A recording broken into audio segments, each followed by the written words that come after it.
Non, il n'est pas plus petit. Il paraît plus Petit petit. coup de sirène. Il paraît plus petit parce qu'il a...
Bon, aujourd'hui c'est parti pour le test de freinage. On a acheté un kit SSBC là, qui permet d'avoir la pression PSI à chaque étrier. C'est fourni dans une petite boîte avec plusieurs adaptateurs. Et on va essayer déjà moteur arrêté, puisqu'on n'arrive pas à avoir de puissance de freinage sur la Chevelle. Là on va au moins avoir des valeurs. Appui normalement. J'en ai moteur éteint. Bon là ça monte pas, appuie un peu plus fort. Là t'es en pression à peu près normale. Je suis à fond là. T'es à fond, on est à 700 PSI. Pour info, la doc précise qu'on devrait avoir entre 1000 et 1500 selon les freinages, mais voire une bonne moyenne d'1100. Fais un freinage rapide, moyennement appuyé. Urgence. Ça monte pas tout de suite, là, t'es comment là? Là je suis en freinage normal. D'accord. Appuie progressivement en lâchant la pédale et en appuyant à fond. 200, 300, 500, 700. Ah, on arrive à 1000 là. Et je tire sur le volant. Ouais, il va nous éclater le mètre cylindre. Bon, il y a quand même un problème. Fais un freinage par rapport à ta voiture, à ta Pontiac. Là, fais un freinage que tu estimes normal. Voilà, là je fais un freinage normal. Voilà. Ouais, bah là, freinage normal, on a 100 PSI là. Je sais pas si tu vois. Quand t'es à 1000, il est embuté. Quand on a 1000, on est embuté. Ouais. C'est pas possible. T'as de l'air dans le circuit. Il y a peut-être encore de l'air. Et je tire sur le volant. Ouais, bah m'arrache pas le volant. Vas-y, démarre le moteur. Et on va voir avec si l'assistance ça change quelque chose.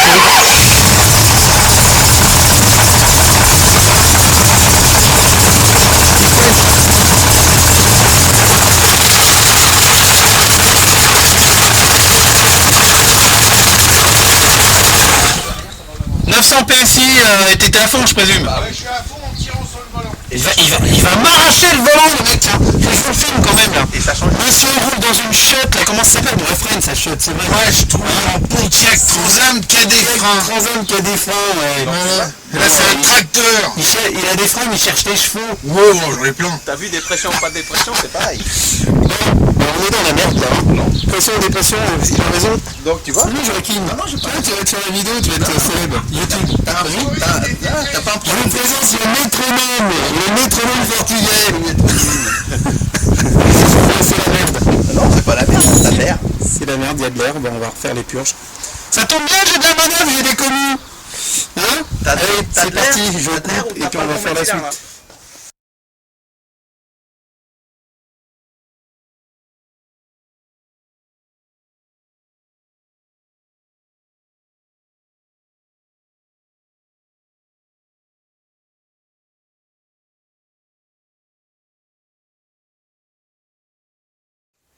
Allez, c'est parti, j'ai réussi à installer mon téléphone pour filmer et j'ai posé l'étrier sur le côté, là, toujours suite au problème de freinage sur la Chevelle. Gros doute sur les étriers, sur les pistons. Quand on voit la taille du piston, il est énorme, ça fait 7 cm, c'est hallucinant que ça freine pas, quoi. On se demande comment c'est possible de ne pas arriver à stopper l'auto avec ça. Donc je vais appuyer sur la pédale, on va dézinguer complètement le piston, il va sortir, on va essayer de filmer en direct. Et au moins après je vais vérifier l'intérieur, le nettoyer, vérifier les cotes. Enfin bon, pour l'instant je ne peux faire que ça. À la base il faudrait commander d'autres étriers, mais je vais d'abord faire ce test avant, et puis pour l'instant les finances sont pas là. Voilà, en espérant que le téléphone ne bouge pas, c'est parti.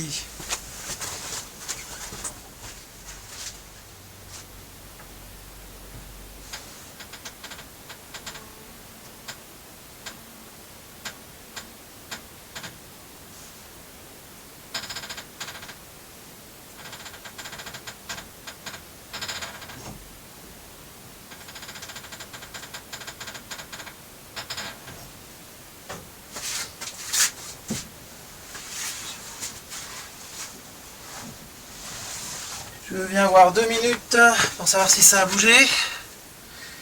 Et non, ça n'a pas bougé de grand chose. D'accord, on va pouvoir y aller, je crois. Allez, c'est parti.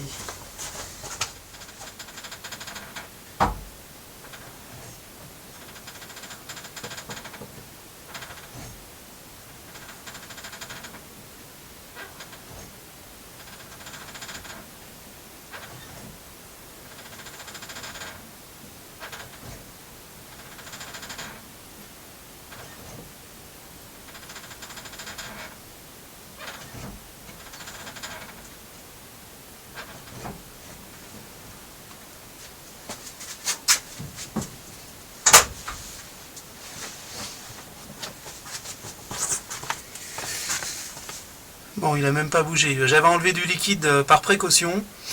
J'avais presque vidé la cuve avant du mètre cylindre. Bon, bah, je crois que je vais en remettre. Je vais faire une petite pause et puis on reprendra la vidéo après.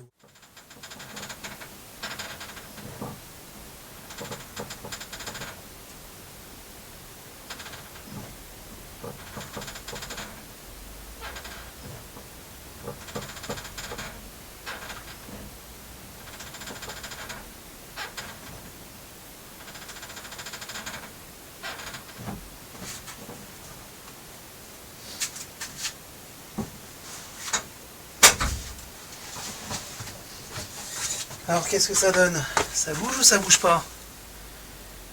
C'est incroyable ça, il sort même pas le piston.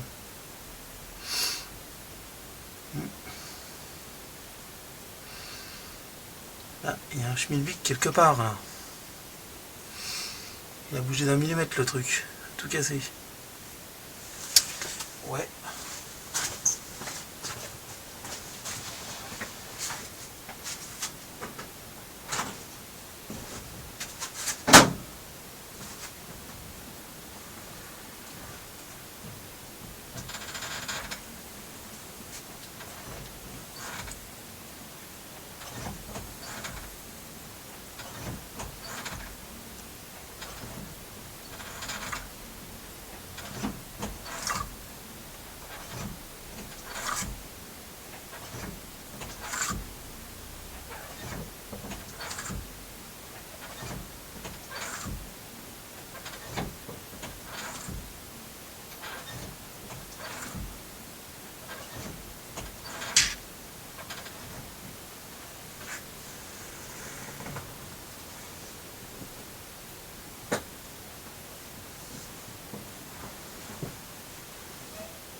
Ah bah ça y est, là il est quand même sorti. Alors qu'est-ce que ça donne? Ouais, là il est sorti. On n'a pas l'air bien grippé tout ça.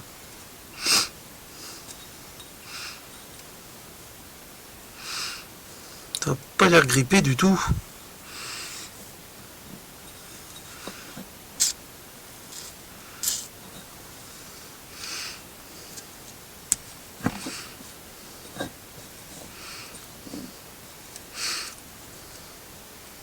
Ça fait un peu ventouse hein, d'ailleurs.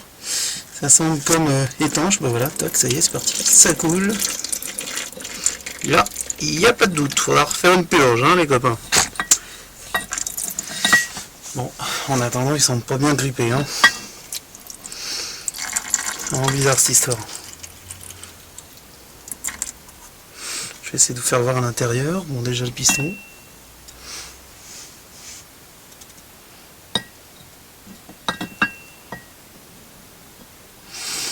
Pas grippé du tout le bétail, hein. Ouais.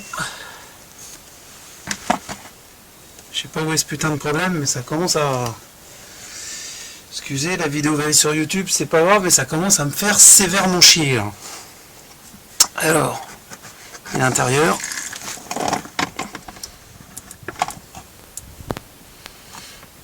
Ça n'a pas l'air sale du tout. C'est vraiment un truc de fou ça. Je suis en train même de penser une chose. Est-ce qu'il pourrait y avoir une éventualité d'air dans les étriers? Enfin, j'y crois pas trop parce que bon,